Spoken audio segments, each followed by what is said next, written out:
Question number 21 आपसे कह रहा है, टारगेट क्या देखिए क्वेश्चन नंबर 21 कहता है 2, 10 और 20 के लसा और मसा का अनुपात होगा। किसका? 2, 10, 20। जो सबसे पहले बोला उसको लेंगे। लसा, लसा का मतलब एलसीएम निकाल लीजिए। इसको अगर एलसीएम निकालेंगे 1, 5, 10, फिर 5 से लगा लेंगे 1, 2, फिर इसका कितना आ जाएगा? 5 दूनी 10, 10 दूना 20। एलसीएम बराबर कितना आ गया? इसके बाद बोला है 2, 10 से 20 के लसा और मसा, मसा भी निकालना है यानी एचसीएफ। तो 2 बचे 10 और 2 10 20 यानी 2 आ जाएगा। इसका मसा कितना आ जाएगा? 2 से भी देखिए 10 कट जा रहा है, 2 बचे 10 और 2 से 20 को अगर लगा देंगे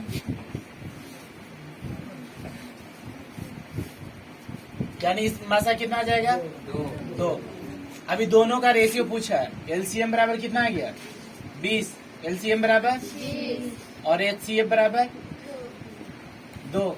दोनों का मतलब अनुपात बटा हो गया 10 दूना 10 बटा 1 यानी 10 अनुपात 1। इसका आंसर कितना आ जाएगा? 10 अनुपात 1। 10 अनुपात 1। क्वेश्चन नंबर 22 देखिएगा।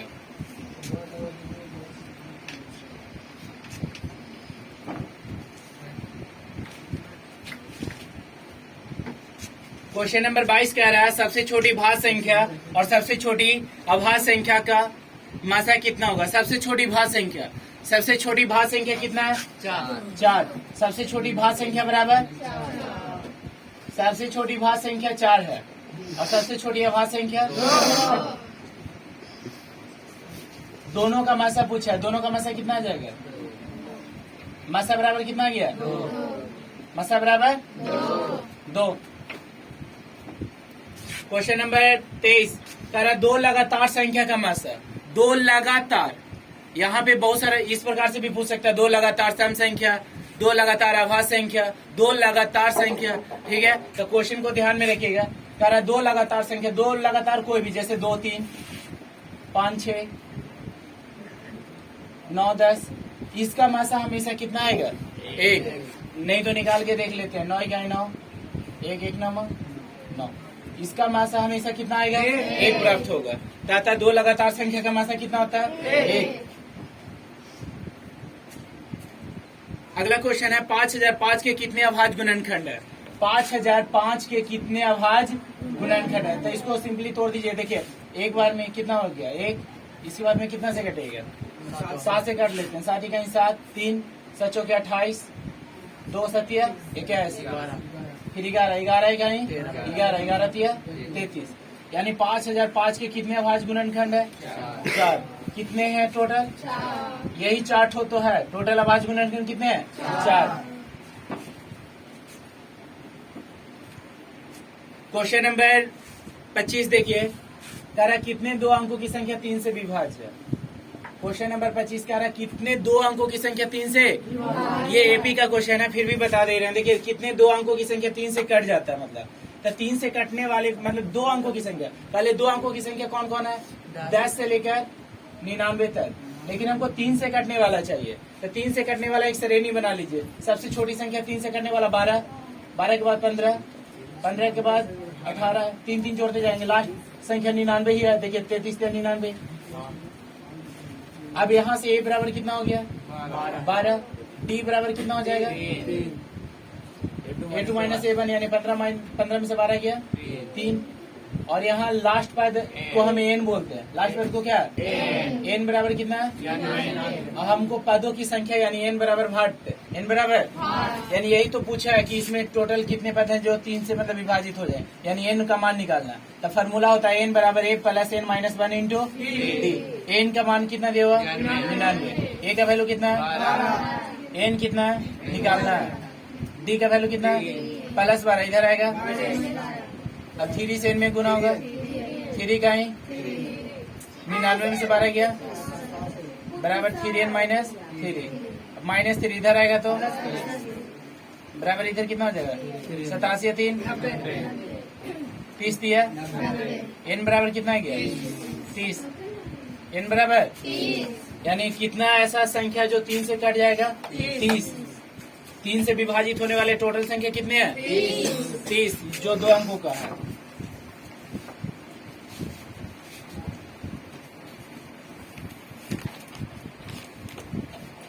क्वेश्चन नंबर 26 देखिए, कह रहा है दो संख्याओं का गुणनफल 8670 है, उनका मासा 17 है, तो लसा होगा। तो इसके लिए फॉर्मूला आपको बता चुके हैं कि पहली संख्या गुना दूसरी संख्या बराबर होता है HCF गुना LCM। लेकिन ये दोनों संख्या का गुणनफल दे दिया, यानी दोनों का गुणनफल 8670 है और उनका मासा यानी HCF दे दिया 17, LCM पूछा है। क्या पूछा है? इसको काट कर लेंगे, 17 पचे 85, 17 इकाई 17, 0 का 0, 510। LCM बराबर कितना आ गया? फॉर्मूला पे सिर्फ रखना था। अगला क्वेश्चन है 6, 8, 22, 6, 8, 22 का लासा और मासा का अनुपात होगा। तो सबसे पहले इसका LCM निकाल देंगे। लासा बोला यानी लघुत्तम समावर्तक। तो 2 से देखिए, 2 3 6, 2 चौके 8, 2 11, अब तो करता नहीं है। 2 गुना 3 गुना 4 गुना 11, 2 गुना 3 गुना 4 गुना 2 3 6, 6 चौके 24, 24 गुना 11। अगर ऐसा गुना रहे तो इसको खाली 4 2 6, 264 आ जाएगा। इसका गुना कितना आ जाएगा? 264।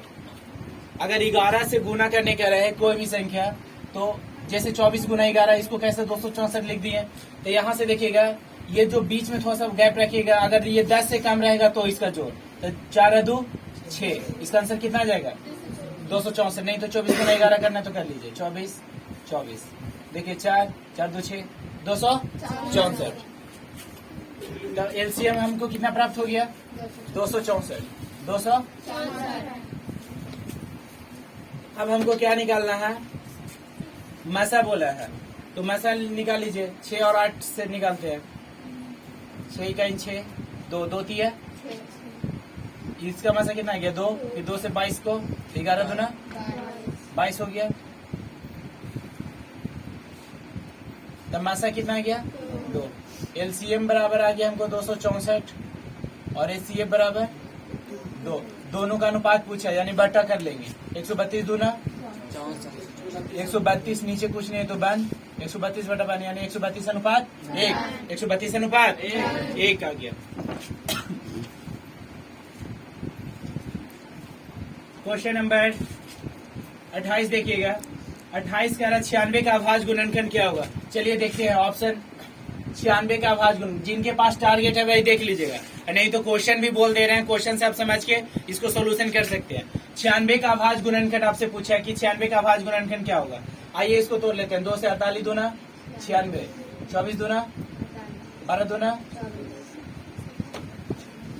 अब देखिए,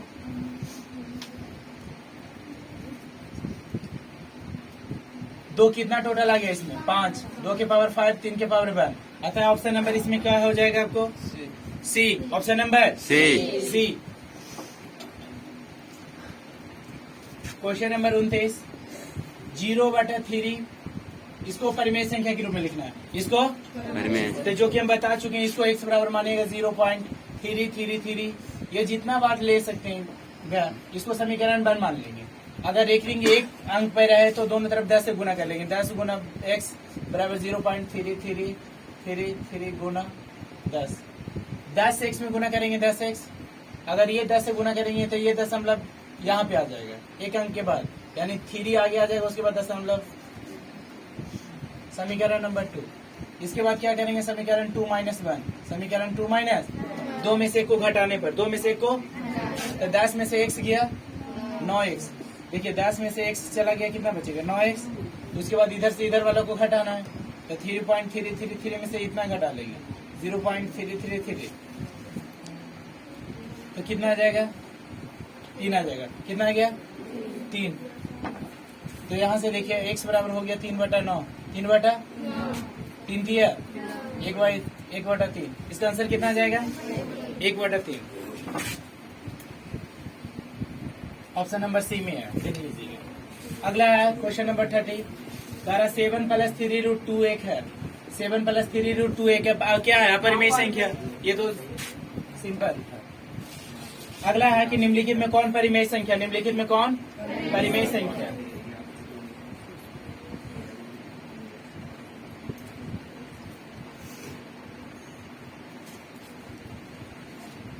परिमेय संख्या कौन है जी? 16, √16। क्योंकि √16 का वर्गमूल कितना आएगा? 4/1 क्या है? परिमेय संख्या। अगला है 0 और 50 के बीच। देखिए जो बताया था पूछ ही दिया। 0 और 50 के बीच विषम संख्या पूछे है। विषम संख्याओं की संख्या है 0 और 50 के बीच। तो 0 से आपको नहीं लेना है, 0 तो ना विषम है ना सम के रूप में आप लेते हैं। तो यहाँ पे देखिए 1 और 50 के बीच कितना सम और कितना विषम होगा? 25-25। कितना सम और कितना विषम होगा? 25-25, क्योंकि हर एक सम के बाद एक विषम आता है, एक विषम के बाद एक सम आता है। जैसे 1, 2, 3, 4, 5, 6। यहाँ देख रहे हैं कि विषम सम विषम सम विषम सम। विषम संख्या किसे कहते हैं? जो वैसी संख्या जो 2 से न कटे, और सम संख्या जो 2 से पूरा पूरा कट जाए। तो यहाँ से देख रहे हैं कि एक सम के बाद एक विषम आता है, यानी 1 से 50 तक में 25 सम और 25 विषम होगा। 1 से 50 तक में 25 सम और 25।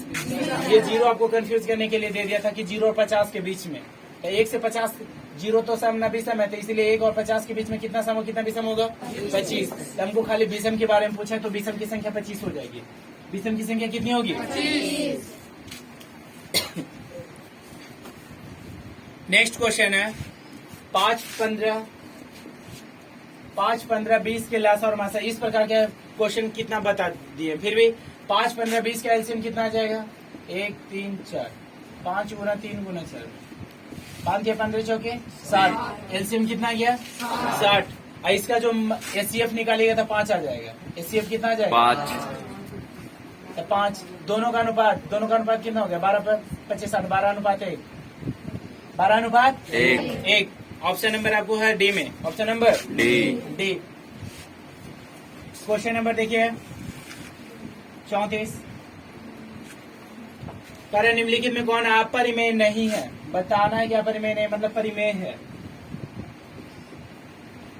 बताइएगा आप लोग कौन है? कितना? क्योंकि इसका वर्गमूल कितना होता है? 11/1 क्या है? परिमेय संख्या। नेक्स्ट क्वेश्चन है कि दो संख्याओं a और 18 का लसा।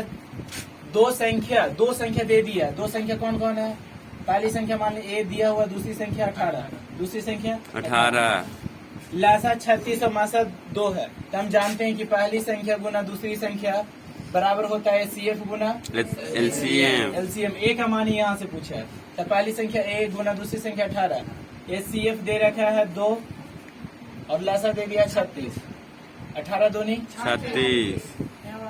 2 से 2 भी कटिए, सॉरी 18 दूनी 36, 2 दूनी a बराबर कितना आ गया?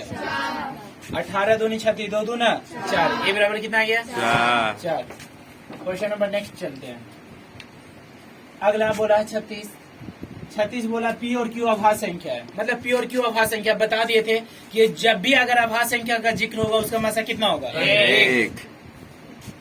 लसा अगर पूछ दिया अभाज्य संख्या का लसा तो उसके गुणनफल के बराबर होगा। लसा का मतलब एलसीएम। नेक्स्ट क्वेश्चन है क्वेश्चन नंबर 37। कह रहा है सबसे छोटी अभाज्य और सबसे छोटी भाज्य संख्या का गुणनफल है। सबसे छोटी भाज्य और सबसे छोटी अभाज्य। सबसे छोटी भाज्य संख्या क्या है? 4। और सबसे छोटी अभाज्य संख्या 2। ये अब इसका गुणनफल यानी गुणनफल कर दीजिए। 4 दूनी 8। लेकिन भाज्य और अभाज्य सबसे मोस्ट इम्पोर्टेंट है। देखिए कितना क्वेश्चन इससे बन चुका है, इसीलिए इसको हर हाल में जानेंगे। तो सबसे छोटी भाज्य संख्या 4 है, सबसे छोटी अभाज्य संख्या 2। दोनों का गुणनफल पूछ रहा था, कितना गया? 8। Question number 38। कारण निम्न में कौन सी संख्या अभाज्य है? निम्न में कौन सी संख्या अभाज्य है? तनी आपको दे दिया 29, 25, 16, 15। कौन है बताइए? 29। कौन सी संख्या है? 29 जो है अभाज्य संख्या, जो एक और स्वयं से कटे उसे अभाज्य संख्या कहते हैं। अगला है 3.27 पे रेगरिंग है। एक ऑप्शन है, एक पूर्णांक, बी में एक परिमेय, सी में एक प्राकृतिक और डी में एक परिमेय और डी में एक अपरिमेय। अब देखिए यहाँ पे बोल रहा है 3.27 पे रेगरिंग है। एक पूर्णांक, एक परिमेय, एक प्राकृतिक और एक अपरिमेय। अब आपको बतलाना है कि ये कौन सी संख्या है? परिमेय संख्या। ठीक है, क्या हो जाएगा? परिमेय संख्या। ये क्या होगा? अगर इस तरीका का क्वेश्चन आता है तो आपको सबसे ध्यान देने वाली बात है, अगर ये जाके कहीं मान लीजिए कि दशमलव के बाद कहीं रुक गया, जैसे 2, 4, 7, 6, 8, इतना पे जाके रुक गया, आगे दशमलव नहीं है, तो भी क्या होगा? परिमेय होगा। ठीक है। अगर एक निश्चित अंतराल में बढ़ जाए, जैसे 2 4 2 4 2 4, ऐसे ही 2 4 बढ़ते रहे तो भी क्या होगा? परिमेय। अगर रेकरिंग है, जैसे 3.6 7 8 9, अब 8 9 पे रेकरिंग है, इस रूप में भी क्या होगा? परिमेय, क्योंकि अब 8 9 ही बढ़ेगा। अगर 3 कुछ भी यहाँ ले सकते हैं, 3 जरूरी नहीं है। 2 पॉइंट मान लीजिए 7 5 6 पे पूरे पे रेकरिंग है, इस रूप में भी क्या होगा? परिमेय। अगर अपरिमेय जो होगा, जैसे मान लीजिए 3.01, अभी बढ़ गया 001 001, तो इसको हम परिमेय के रूप में नहीं लिख सकते हैं। अतः यह क्या संख्या हो जाएगा? अपरिमेय। जो निश्चित नहीं बढ़ रहा, देखिए यहाँ पे 1 0, फिर अब अगला बार 2 0 हुआ, फिर 3 0 हुआ, इस प्रकार से बढ़ते जा रहा था। इसको परिमेय संख्या के रूप में लिखना असंभव है। अतः यह क्या हो जाएगा? अपरिमेय हो जाएगा। अतः क्या हो जाएगा? तो ये परिमेय और अपरिमेय, इस प्रकार का क्वेश्चन देख लीजिएगा। दशमलव के बाद अगर रुक भी गया तो वो परिमेय होगा।